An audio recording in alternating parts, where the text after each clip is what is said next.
तुम मुझे खून दो और मैं तुम्हें आज़ादी दूंगा। ये नारा आप सभी जानते हैं किसने दिया था। ये दिया था सुभाष चंद्र बोस ने। Hello everyone, this is Priyanka और स्वागत है आप सभी का मेरे यूट्यूब चैनल पर। आज भारतीय स्वतंत्रता संग्राम के महानायक, आज़ाद हिंद फौज के संस्थापक और जय हिंद का नारा देने वाले सुभाष चंद्र बोस जी की आज जयंती है। आज 23 जनवरी है और आज भारत उनकी 124वीं जयंती मना रहा है।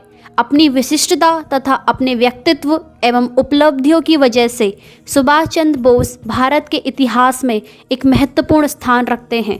स्वाधीनता संग्राम के अंतिम 25 वर्षों के दौरान उनकी भूमिका एक सामाजिक क्रांतिकारी की ही रही और वे एक अद्वितीय राजनीतिक योद्धा के रूप में उभर के सामने आए। सुभाष चंद्र बोस का जन्म उस समय हुआ जब भारत में अहिंसा और असहयोग आंदोलन अपनी प्रारंभिक अवस्था में था। इन आंदोलनों से प्रभावित होकर उन्होंने भारत छोड़ो आंदोलन में सक्रिय भूमिका भी निभाई। पेशे से बाल चिकित्सक डॉक्टर बोस ने नेताजी की राजनीतिक और वैचारिक विरासत के संरक्षण के लिए नेताजी रिसर्च ब्यूरो की स्थापना की। नेताजी का योगदान और प्रभाव इतना बड़ा था कि कहा जाता है अगर आज़ादी के समय नेताजी भारत में उपस्थित रहते तो शायद भारत एक संघ राष्ट्र बना होता और भारत का विभाजन ना होता। शुरुआत में तो नेताजी देश की सेवा करने की बहुत मंशा थी, पर अपने परिवार की वजह से उन्होंने विदेश जाना स्वीकार किया। पिता का आदेश का पालन करते हुए वे 15 सितंबर सन 1919 को लंदन गए और वहां कैम्ब्रिज विश्वविद्यालय से अध्ययन करने लगे। वहां से उन्होंने आईएएस की परीक्षा उत्तीर्ण की और योग्यता सूची में चौथा स्थान प्राप्त किया। प्रदेश की सेवा करने का मन बना चुके नेताजी ने आईएएस से त्यागपत्र दे दिया। अब हम जानते हैं उनके जीवन के बारे में। सुभाष चंद्र जी का जन्म कटक, उड़ीसा के बंगाली परिवार में हुआ था। उनके 7 भाई और 6 बहनें थीं। अपनी माता पिता की वे 9वीं संतान थे। नेताजी अपने भाई शरद चंद्र के बहुत करीब थे। उनके पिताजी जानकीनाथ कटक के मशहूर और सफल वकील थे, जिन्हें राय बहादुर नाम की उपाधि दी गई थी। नेताजी को बचपन से ही पढ़ाई में बहुत रुचि थी। वे बहुत मेहनती और अपने टीचर के प्रिय थे, लेकिन नेताजी को खेलकूद में कभी रुचि नहीं रही। नेताजी ने स्कूल की पढ़ाई कटक से ही पूरी की थी। इसके बाद आगे की पढ़ाई के लिए वे कलकत्ता चले गए। वहाँ प्रेसिडेंसी कॉलेज में फिलॉसफी में बीए किया। इसी कॉलेज में एक अंग्रेज प्रोफेसर के द्वारा भारतीयों को सताए जाने पर नेताजी बहुत विरोध करते थे। उस समय जातिवाद का मुद्दा बहुत उठाया गया था। ये पहली बार था कि जब नेताजी के मन में अंग्रेज़ों के खिलाफ जंग शुरू हुई थी। नेताजी सिविल सर्विसेज करना चाहते थे। अंग्रेज़ों के शासन के चलते उस समय भारतीयों के लिए सिविल सर्विस में जाना बहुत मुश्किल था। तब उनके पिता ने इंडियन सिविल सर्विस की तैयारी के लिए उन्हें इंग्लैंड भेज दिया। इस परीक्षा में नेताजी चौथे स्थान पर आए, जिसमें इंग्लिश में उनके सबसे ज़्यादा नंबर मिले। नेताजी स्वामी विवेकानंद को अपना गुरु मानते थे और वे उनके द्वारा कही गई बातों का अनुसरण भी करते थे। नेताजी के मन में देश के प्रति प्रेम बहुत था। वे उसकी आज़ादी के लिए चिंतित थे, जिसके चलते उन्होंने सन 1921 में इंडियन सिविल सर्विस की नौकरी ठुकरा दी और भारत लौट आए। अब हम जानते हैं कि उनका राजनीतिक जीवन कैसा था, उनकी पॉलिटिकल लाइफ कैसी थी। भारत लौटते ही नेताजी स्वतंत्रता की लड़ाई में कूद गए। उन्होंने भारतीय राष्ट्रीय कांग्रेस पार्टी ज्वाइन की। शुरुआत में नेताजी कलकत्ता में कांग्रेस पार्टी के नेता रहे। चित्तरंजन दास के नेतृत्व में काम करते थे। नेताजी चित्तरंजन दास को अपना राजनीतिक गुरु मानते थे। सन 1922 में चित्तरंजन दास ने मोतीलाल नेहरू के साथ कांग्रेस को छोड़ अपनी अलग पार्टी स्वराज पार्टी बना ली थी। जब चित्तरंजन दास अपनी पार्टी के साथ मिल रणनीति बना रहे थे, नेताजी ने उस बीच कलकत्ता के नौजवान, छात्र छात्रा व मजदूर लोगों के बीच अपनी खास जगह बना ली थी। वे जल्द से जल्द पराधीन भारत को स्वाधीन भारत के रूप में देखना चाहते थे। अब लोग सुभाष चंद्र जी को नाम से जानने लगे थे। उनके काम की चर्चा चारों ओर फैल रही थी।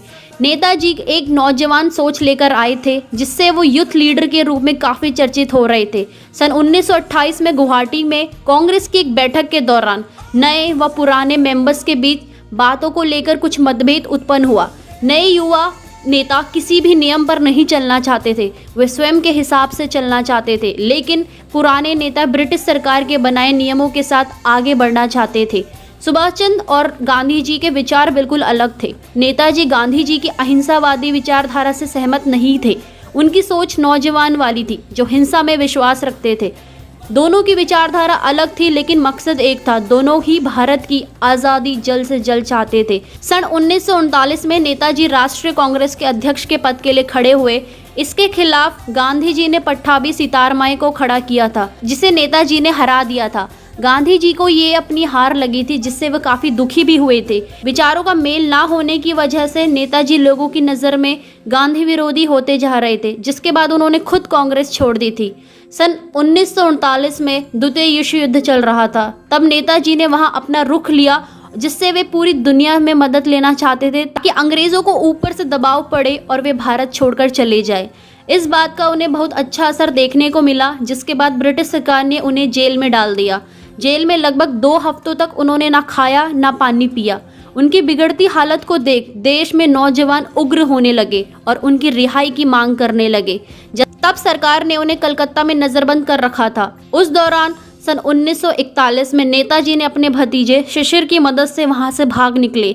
सबसे पहले वे बिहार के गोमहा गए। वहां से वे पाकिस्तान के पेशावर जा पहुंचे। इसके बाद वे सोवियत संघ होते हुए जर्मनी पहुंच गए, जहां से वे एक शासक एडोल्फ हिटलर से मिले। राजनीति में आने से पहले नेताजी दुनिया के बहुत से हिस्सों में घूम चुके थे। देश दुनिया की उन्हें काफ़ी अच्छी समझ थी। उन्हें पता था हिटलर और पूरा जर्मनी का दुश्मन इंग्लैंड था। ब्रिटिशों से बदला लेने के लिए उन्हें ये कूटनीति सही लगी और उन्होंने दुश्मन के दुश्मन को दोस्त बनाना उचित लगा। उसी दौरान उन्होंने ऑस्ट्रेलिया की एमिली से भी शादी कर ली थी, जिसके साथ में वो बर्लिन रहते थे। उनकी एक बेटी भी हुई, जिसका नाम था अनीता बोस।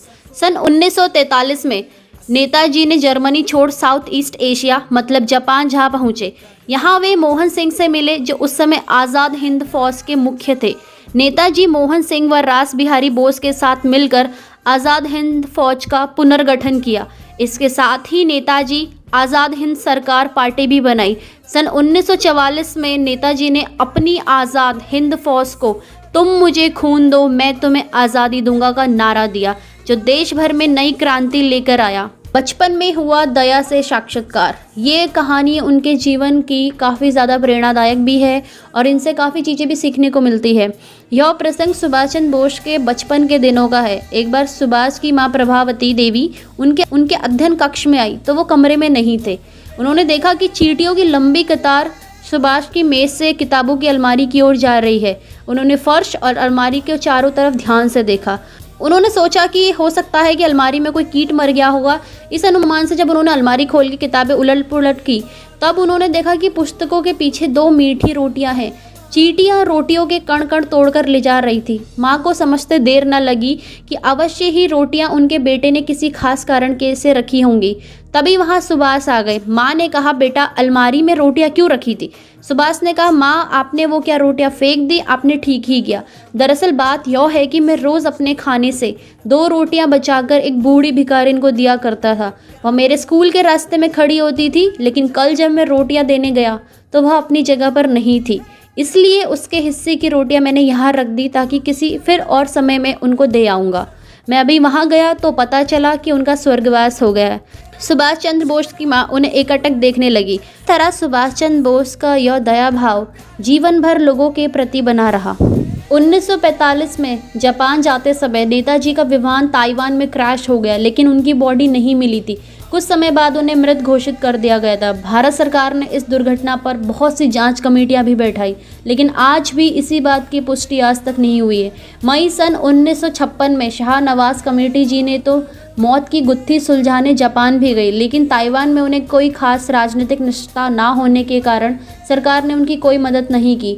2006 में मुखर्जी कमीशन में भी संसद में बोला कि नेताजी की मौत विमान दुर्घटना में नहीं हुई थी और उनकी अस्थियां जो रिकॉन्जी मंदिर में रखी हुई हैं वो उनकी नहीं हैं, लेकिन इस बात को भारत सरकार ने खारिज कर दिया। आज भी इस बात पर जांच व विवाद चल रहा है। तो ये थी कुछ जानकारी नेताजी सुभाष चंद्र बोस जी के बारे में। अब अधिक जानकारी के लिए डिस्क्रिप्शन बॉक्स पर लिंक दिए गए हैं, तो आप उसमें भी देख सकते हैं और वहाँ से भी आप उनके बारे में और जान सकते हैं। तो ये थी आज की वीडियो उनकी जयंती पर कुछ विशेष। और जिसने अभी तक चैनल को सब्सक्राइब नहीं करा है, जल्दी से चैनल सब्सक्राइब करना ना भूले, ताकि लेटेस्ट अपडेट आप लोगों के पास आपके स्क्रीन पे जैसे ही अपलोड होते हैं वो आ जाए।